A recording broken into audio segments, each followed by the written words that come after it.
So the news cycle is so fast, it's impossible to keep up with it. There's so much happening right now, especially regarding politics, events, the debate around the sex industry. But I just want to point out one news item that most of you probably missed because, to my knowledge, so far it's only been circulating in regional German news media. And this is about a man who sued a woman in prostitution, a John who sued a woman in prostitution because he didn't get from her what he claims they agreed to. Now, there's all kinds of stuff that is weird about the story and disturbing because he actually got her into court for not delivering on what she promised. Like, this is something that various people have warned about. It needs to be clear in the law. If you do want to legalize prostitution, and I'm sure many from the pro-prostitution crowd would agree, it shouldn't be legally possible for a John to force a woman to do anything she doesn't want to do. And technically, according to German law, he can't, but there is a backdoor way that he can, and now there is legal precedent for him to do this. So what happened is this.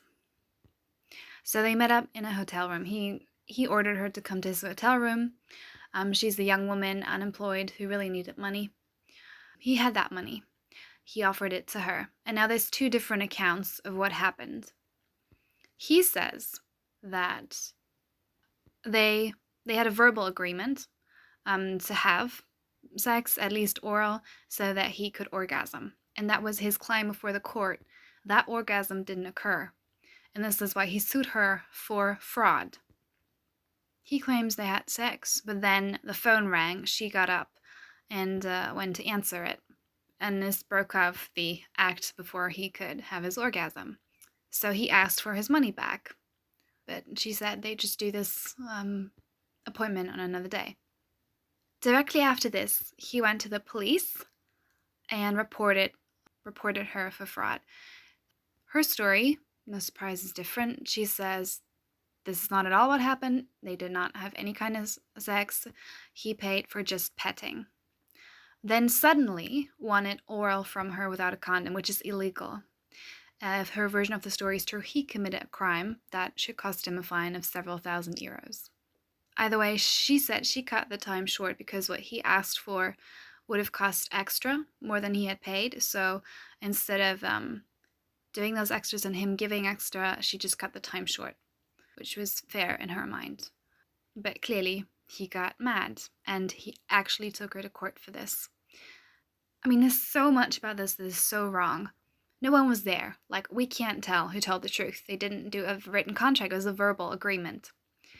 I don't understand how that is legally... Well, it's not legally binding in the sense that German law specifically says, with such an agreement, she does not have to do what he asks. But a different type of crime, unfortunately, he can sue her for, which is, fraud. And the judge in this case, which is a woman, and if you've been following me for a while, there have been some crazy, awful female judges who've ruled in favor of all kinds of abusers against their victims. And just believe, like, the judge literally just says that the way he told a story and the fact that he went to the police immediately after it happened makes it seem like he told the truth, makes his story more believable than hers. This hurts on so many levels. Like, there's no evidence as to why his story would be more believable than hers. There's no evidence. It's just he said, she said. Victims of male violence, especially victims of sexual violence, especially victims of sexual violence who are in prostitution, have a really hard time getting authorities to take them seriously, have a really hard time in a he said, she said situation of the crimes in the past and there is no DNA evidence to get someone to believe them. So these cases are halted all the time for lack of evidence. These women are disbelieved all the time because it's kind of their fault. They kind of ask for it. But this guy says he didn't get an orgasm, and the police takes him seriously, and the judge takes him seriously. So the woman in this particular case was about to lose the case. And then she was offered, instead of being convicted for fraud, because it was going in that direction, she could just pay a fine of 500 euro and then be done with it. And to add insult to injury, she was made to pay those 500 euros to donate them to a breast cancer charity. Now, this is perfidious because, as some people who've commented on the story have pointed out, this is making it look like what a great guy.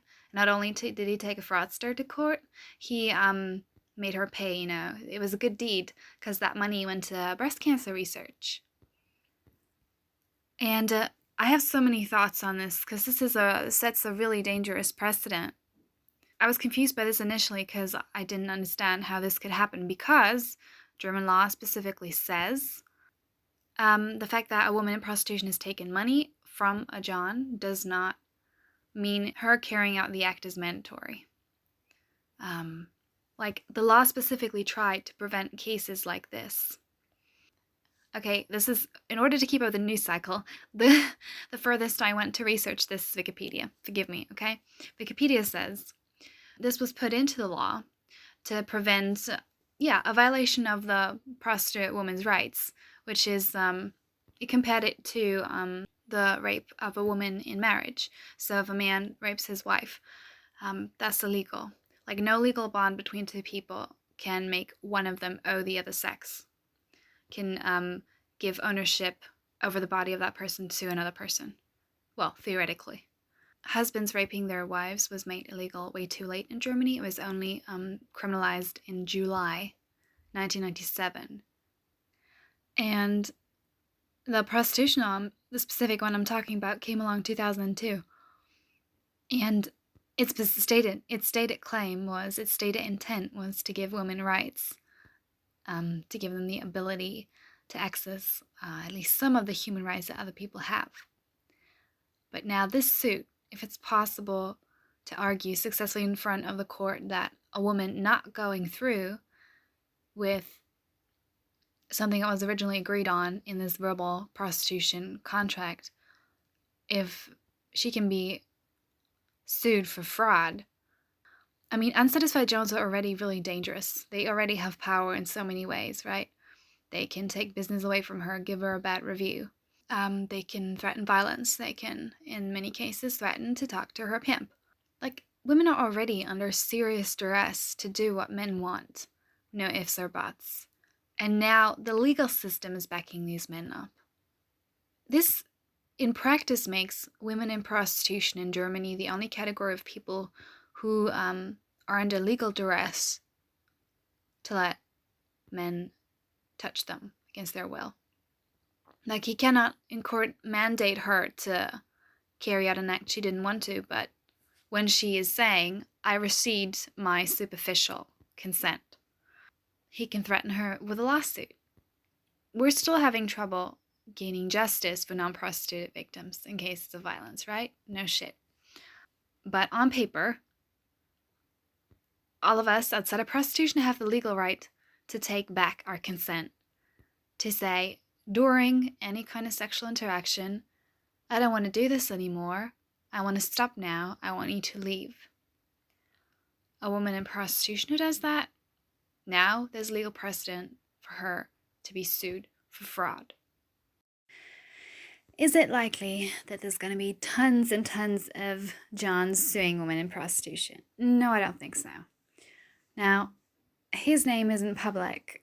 I'm not exactly sure how court procedures work in Germany and how the identity of people involved might become public or not. So, if a John took a woman to court, would his partner find out? Would his family find out? That's something I still need to research. But either way, I don't think it's particularly likely that many Johns will go through all those steps. But it's still a very potent threat. Correct me if I'm wrong, but the only scam, actual fraud, actual scam that I see coming out of this is a John going to a woman, arranging something, later claiming he didn't get what he wanted, even though he did actually access her body, then threaten her, either give me my money back or I'm taking you to court. So the only kind of scamming I see coming out of this is John's getting to access women for free. Well, I promise you that in Germany, we're going to try and fight this. This, unfortunately, is the tip of the iceberg when it comes to the problems we have here with prostitution law. It's just, for anyone who thinks that German legislation protects women, it doesn't. And the same risk that we have exists in other countries.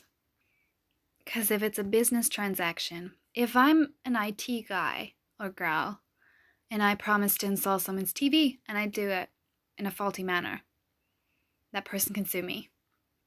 Now we live in a world where that can happen to you if you're in prostitution. Is that a world we want to live in? Do we want women to be under duress? Not just economic, not just fear of physical violence, but also legal reprisal? If you want to legalize or decriminalize prostitution, actually you have to legalize, you have to regulate, you have to make it clear in the law that loopholes like this cannot exist. And then, by that, you admit it's not even close to a normal job. Hopefully in the upcoming days I can also give you some more insight on the cases that I'm sure many more have been hearing of, which is various types of institutions and prisons around the world, Australia, Germany, and Canada, letting convicted rapists and murderers access women in prostitution for therapeutic purposes. The only positive note I can find here is that at least now we have a news cycle that will report on this. Solving these problems still doesn't happen overnight, but we can use online outrage for something good for once. Shut down these programs is the least we can do for women's safety.